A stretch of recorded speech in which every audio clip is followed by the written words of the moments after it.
welcome to the very first episode of Raiders Radio, brought to you by BS Productions, hosted by Sped3409 and my co-host Charlie Biscuit 12. How are you doing tonight, Charlie? Yo, I'm doing good tonight. How are you doing there, Spud? Doing great. So happy that we can get this up and get this project done. I've been excited thinking about it all week, and we got some exciting content in for our viewers tonight.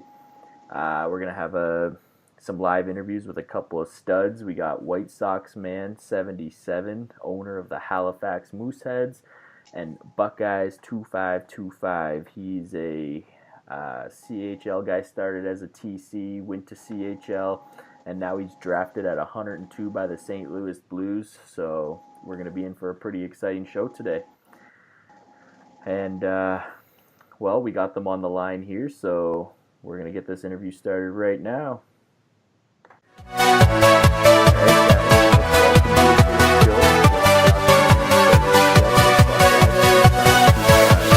Yeah. Good, man. It's good to be here. Good. So as you know, it's our very first episode of Raiders Radio. So we wanted to get a couple guys to interview from different spectrums of the league. White Sox Man, you are a brand new owner to the league, and Buckeyes, you just got drafted to the NHL. So we're going to be asking you guys some questions based off some of those things, and we'll kind of go from there. So we'll start off here. It'll be a question kind of both of you guys can answer, though, but we'll start with you, White Sox Man. If you could describe, what has your experience in LG been like so far? This is my fourth season. First one went really well. I was nominated for QMJ Rookie of the Year, and after that season, the GM went on to own, and he asked me if I wanted to be his GM, and so I took on that role for 2 seasons.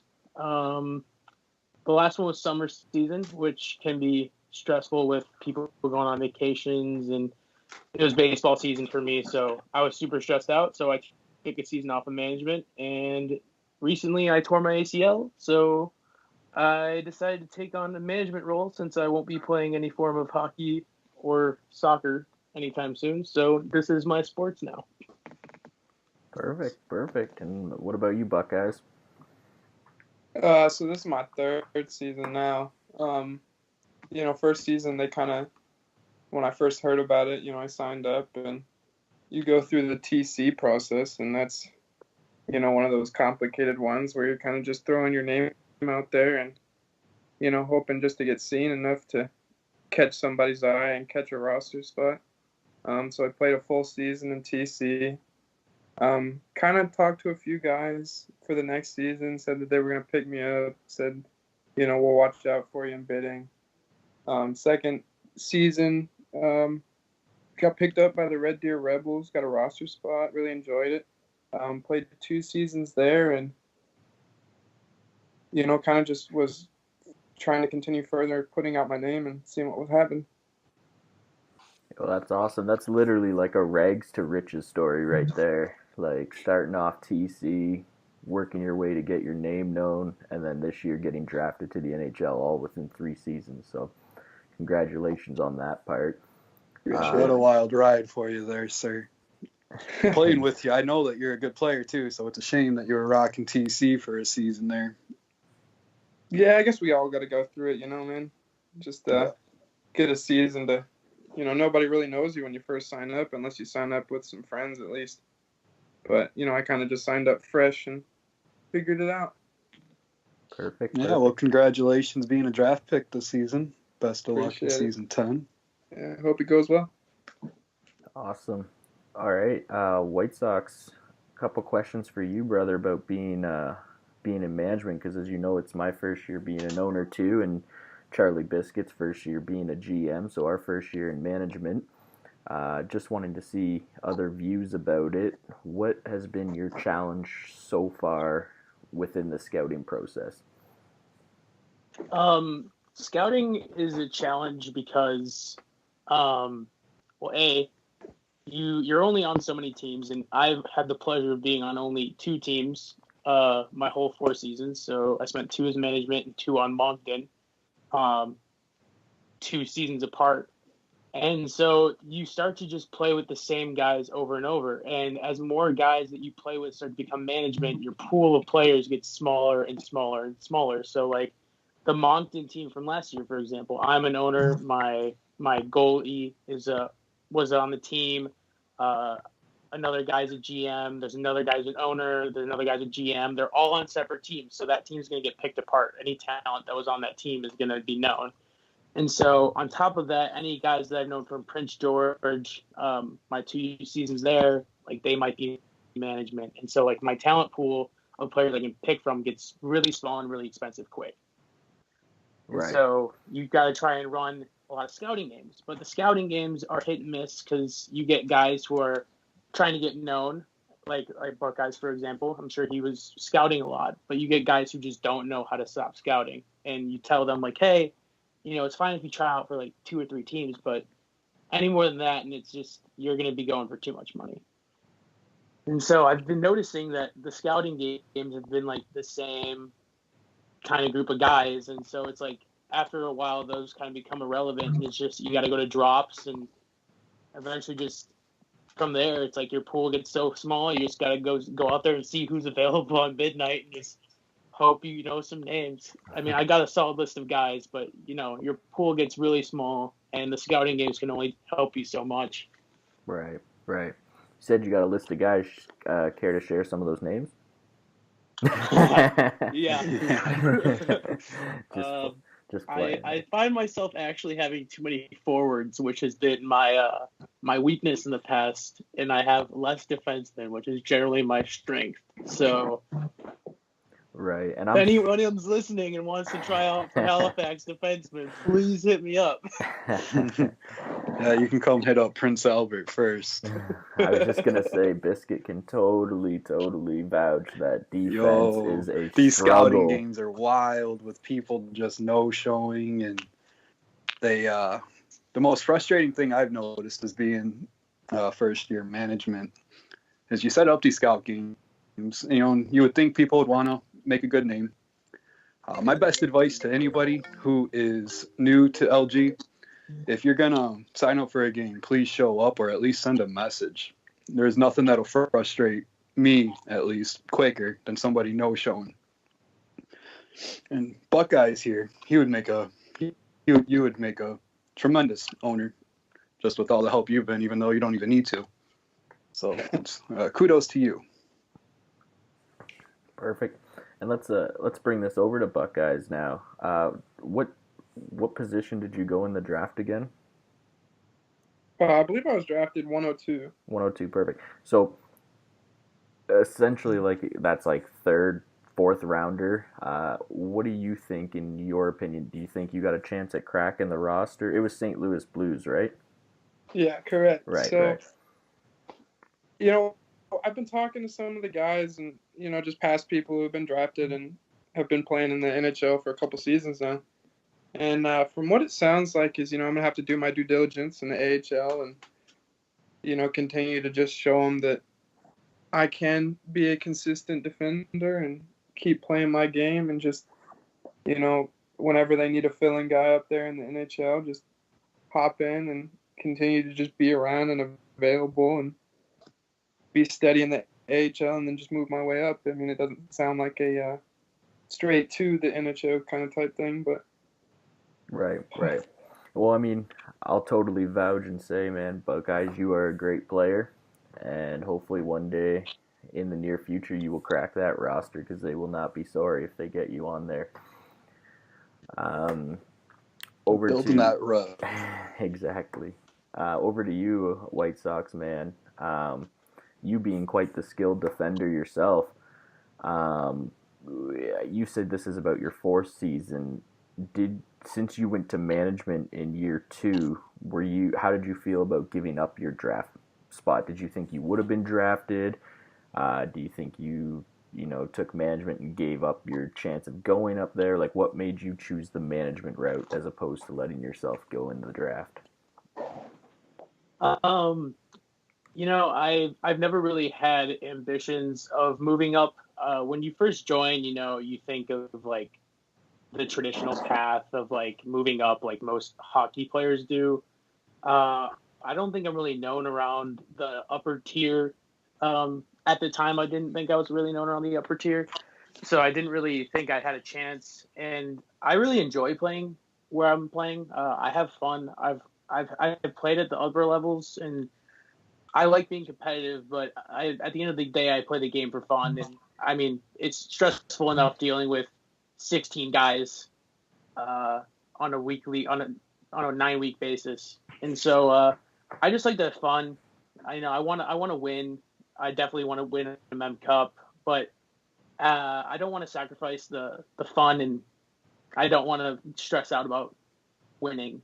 So I really like the skill level here. I mean, I don't mean to toot my own horn, but I'm more at the higher end of the CHL level. But I think if I went up, I would lose sight of that. This is a fun game, and I'm just here to chill out, relax, have fun with some buds. Perfect. Do you got anything to add to that, Biscuit? Yeah, I'm kind of in the same boat. Of course, we all want to win. We all want to move up. We all want to be the best at the game. But we need to have a best of the CHL as well. And with how competitive last season was, I see no reason why we can't have that again. If Halifax and Prince Albert meet up, it won't be until the Mem Cup itself. So I think that'd be kind of fun. I agree. Unfortunately, it would be bad news for Halifax if they met up with us in the Mem Cup, but it is what it is. Buckeyes, so back over to you a little bit here, and we'll only hold you guys for a few more minutes here, but a couple questions I wanted to ask about LG again itself. Something I was kind of thinking and just wanting to get other people's opinions on. I'll probably ask, most people that we get on this show, but what do you think? Because there's obviously a few guys that, just stop caring throughout the league. They don't show up, they get a ban, but they don't care about the ban because then they just go find another league. What would your thoughts be if LG implemented like a cost to play, like a $10 or a $20, and then give out prizes to the Mem Cup winners or anything, just to kind of keep people from quitting? They have something a little invested in it, they go for something? Or do you think that's just totally off the rocker, bad idea, keep it fun, keep it free type thing? I just think it's really tough, because just like White Sox was saying, you have so many people just playing the game so that they can, keep it competitive while just keeping it fun at the same time. I think once you add the addition of putting in like a buy-in, I think you'll keep a lot of those upper level NHL guys, AHL guys, but I think you lose a lot of the CHL guys that are just in here, to like have a schedule to keep it realistic and competitive while still playing with buddies and leveling up and just having a good time. Right. And I'm not saying I'm for or against that idea. It was just something I was thinking of because I've seen it already, and I've only played one season LG. This is my second season, and I've already seen it where guys fall off, and it gets tough for managers in the CHL, especially with expansion, that the TCs are going to be less now, unless of course more people sign up, which if you haven't already, get your friends to sign up, guys, because LG's sick. It's a lot of fun, and it's currently free to play. So that's awesome. And White Sox, what would your opinion be on that same question? The thing that's unique to LG, I think, is that, and I'm going to really toot LG's horn here. I think it is the best experience for players as far as the 6v6 league goes. And to top you off more, LG, I think if there were to be an esports for 6v6 NHL, which I've heard is a potential, I think this league would probably be where you get your players from, or at least the vast majority of them. So I think there's a exclusivity that comes with LG that you get over the other competing sites. So that's what I think would keep more guys in line that want to play and should be here. Right. Right. Awesome. And, nearing up the end of this interview, Biscuit, do you got any questions you want to get off your chest here? Well, I would say mainly for Buckeyes, how does it feel to not win the Mem Cup this year with the Prince Albert Raiders? I was really enjoying playing with you fellas. I hope for the best that y'all get your chance to play for the Mem Cup, if not win it. But, I'll be sad to miss out on that, man. Yeah, well, you'll go get the Calder, I'm sure. Awesome. For real, though, I wish you the best of luck. And White Sox, man, I wish you the best of luck as well. It's going to be a fun season. I'm looking forward to it. Yeah, definitely. You know what? I got a question for you guys if we're rounding up the end of the interview here. Yeah. This is episode 1, right? Episode 1. Episode number 1. All right. So Pop in the cherry. Let's get a preseason idea here of where the Prince Albert Raiders are going. Guys, who are your division owners? Where do you guys think you're gonna end up this season? And let's have a realistic view. Let's not hear Mem Cup. Unless you guys really are thinking you're gonna win the Mem Cup.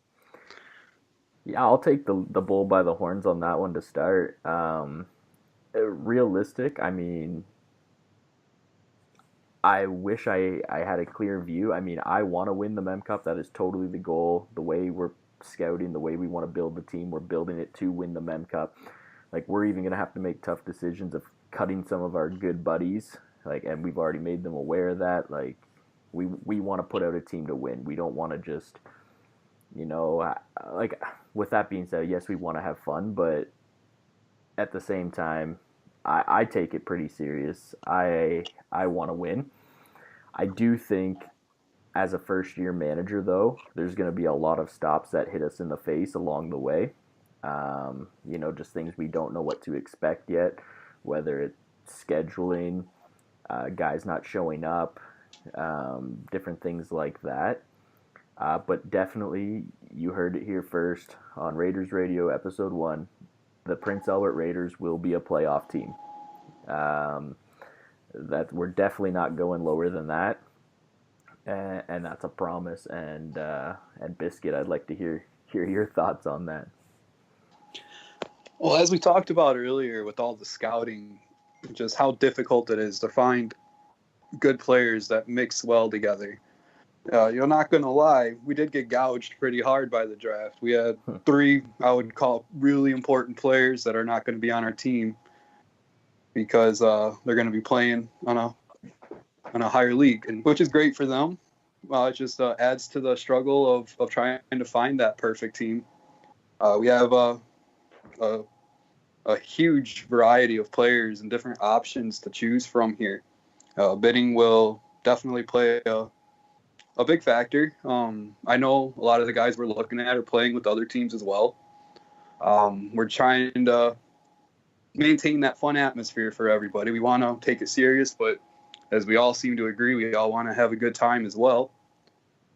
But I think at the very least, we're going to have a season where we're going to have a team of guys that are going to look back on season 10 and think that, yeah, that was a good season. We had a lot of fun. We were successful on the ice. We were successful off the ice. And I think we'll make some solid, video game friends, if nothing else. As far as predictions, if we missed playoffs, the amount of pissed off I would be would be unreal, and I'm pretty sure I wouldn't be friendly to be around. But I think we'll have a good year. We have a lot of good players that we've been playing with, and I'm sure a lot of teams can say the same thing. It's going to be fun. It's going to be competitive. I wish everybody the best. Perfect. And again, as before we're about to wrap this up, any other questions from you White Sox or Buckeyes?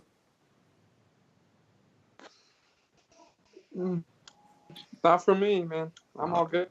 Awesome. How many trades do you think you're gonna make this season? Well, if That's a we sore are subject right there. anything like our predecessor or the guy who taught us the way, you will see a trade every 3 hours. Just kidding. Just kidding. Shout out to Fool Dog. Definitely a great guy and helped us get actually our career started in LG. And I definitely owe a lot of the things I know and even my game getting a little better to Fool Dog, as much as I don't want to admit that. Definitely, I want to build a team right out of bidding that is going to allow me not to have to make a single trade all year. Now, that might sound like the perfect scenario, and it might not happen that way, but we already make it very, very clear in our Discord that we are here to have fun. What we are looking for mainly is, your attitude and skill combined. So, I mean, the guy can be the best player in the world, and we've had this already. We've had a few good players in our Discord play with us, and if they've quit a game or they've, just acted absolutely childish or whatever the case may be, we'll kick them right out. And that's just the end of the tryout, no matter how good they are. They could be a 130-point scorer this year in the CHL, and I won't even feel bad about not giving them a second look. Because that's just the kind of atmosphere we want to build here. Everyone to have fun, have a good time, and be very competitive at the same time. Facts. All right, boys. Any other questions there?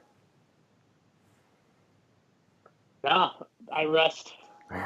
All right. Well, Alrighty. I want to thank you both for being on the very first episode of Raiders Radio, for giving your time to come do this. And I want to wish Buckeyes the best of luck up in the AHL and hopefully your call up to the NHL.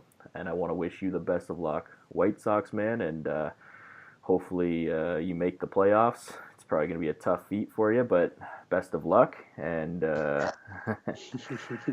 yeah. Wow, backhanded compliment. I love it. Thanks for having me, boys. Alrighty, you guys. Here. Yeah, you guys take care. All right, boys. Yep. Have a good one. Take care. Later.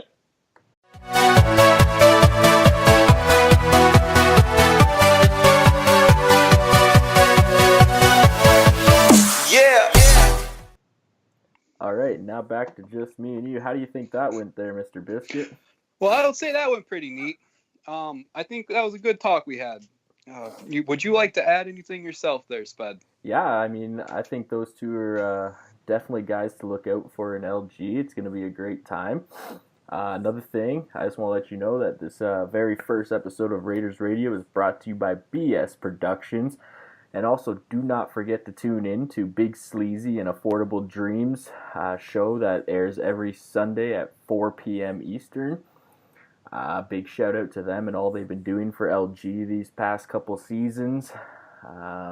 Pretty exciting stuff. Also, just want to give a reminder to all you guys that bidding for the CHL starts on Monday at 9 p.m. Eastern. So if you haven't found yourself a team yet, get in some Discords, get some scouting games in. If you have any friends, get them to sign up quick. It's going to be a good season, guys, full of lots of talent and definitely some good times. Anything else to add before we get on out of here, Mr. Biscuit? I would say just like you just said, just sign up, get your friends to sign up. Let's expand this so that way 78 teams can turn into more teams and we actually have enough TCs to fill up every roster. Really, I guess everybody have a good time this season. That's really what it comes down to. Right. Yeah, I agree with that. And definitely we're going to end on that note here tonight. So we will be trying to air every Friday night. This episode you might be hearing a little bit earlier than Friday because it's the first one. We're super excited. So we'll see how it goes. Take care, folks.